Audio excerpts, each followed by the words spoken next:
Direct selling business में no सुनने से ही सफलता मिलती है। डायरेक्ट सेलिंग बिजनेस एक ऐसा क्षेत्र है जहां सफलता का रास्ता सीधे तौर पर आपके धैर्य, मानसिक मजबूती और नो को झेलने की क्षमता पर निर्भर करता है। इस बिजनेस की असली खूबसूरती यह है कि यहां हर कोई छोटे से छोटे स्तर से शुरुआत करके ऊंचाइयों तक पहुंच सकता है। लेकिन इसका सबसे बड़ा सच यह है कि जब तक आप नो सुनने के लिए तैयार नहीं होते, तब तक आप सफलता की सीढ़ियां नहीं चढ़ सकते। जब कोई नया व्यक्ति डायरेक्ट सेलिंग शुरू करता है, तो उसे उम्मीद रहती है कि हर व्यक्ति उसके उत्पाद या अवसर को तुरंत स्वीकार करेगा। लेकिन वास्तविकता इसके विपरीत होती है। ज्यादातर लोग शुरुआत में मना कर देते हैं। कई बार रिश्तेदार, दोस्त और पड़ोसी भी नो बोलकर आपका उत्साह तोड़ने की कोशिश करते हैं। ऐसे समय में बहुत से लोग हिम्मत हार जाते हैं और सोचते हैं कि यह बिजनेस उनके बस की बात नहीं है। लेकिन सच्चाई यह है कि हर नो आपके लिए सफलता की ओर एक कदम है। नो सुनना असफलता नहीं बल्कि अनुभव का हिस्सा है। हर बार जब कोई नो कहता है, तो आपको सीखने का अवसर मिलता है। आप समझते हैं कि कहाँ सुधार करना है, कैसे अपने प्रेजेंटेशन को बेहतर बनाना है और किस तरह लोगों की जरूरतों के हिसाब से उन्हें समझाना है। धीरे धीरे आपकी बातचीत करने की कला और आत्मविश्वास दोनों मजबूत होते जाते हैं।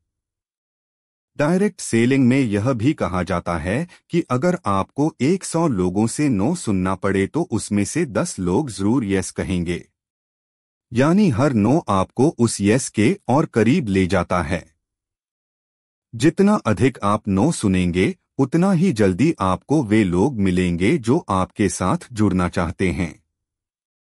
इसके अलावा नो आपको यह भी सिखाता है कि हर व्यक्ति आपका ग्राहक या बिजनेस पार्टनर नहीं हो सकता। आपको सही लोगों को पहचानना सीखना होता है। यह प्रक्रिया समय लेती है, लेकिन यही प्रक्रिया आपको वास्तविक सफलता की ओर ले जाती है। इतिहास गवाह है कि दुनिया के बड़े बड़े सफल लोग भी शुरुआत में कई बार ठुकराए गए थे, लेकिन उन्होंने नो को अस्वीकार नहीं बल्कि एक सबक माना और आगे बढ़ते गए।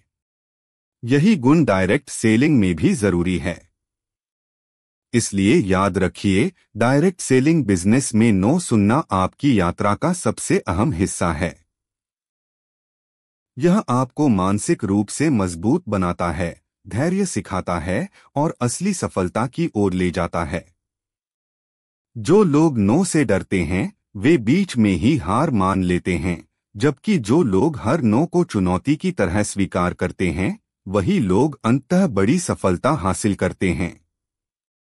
निष्कर्ष यह है कि डायरेक्ट सेलिंग में सफलता पाने के लिए नो को अपनाइए, उसे अवसर में बदलिए और आगे बढ़ते रहिए। जितना अधिक आप नो सुनेंगे, उतना ही जल्दी आपको अपनी मंजिल मिलेगी। अगर वीडियो अच्छा लगा तो लाइक करें, सब्सक्राइब करें और ज्यादा से ज्यादा शेयर करें।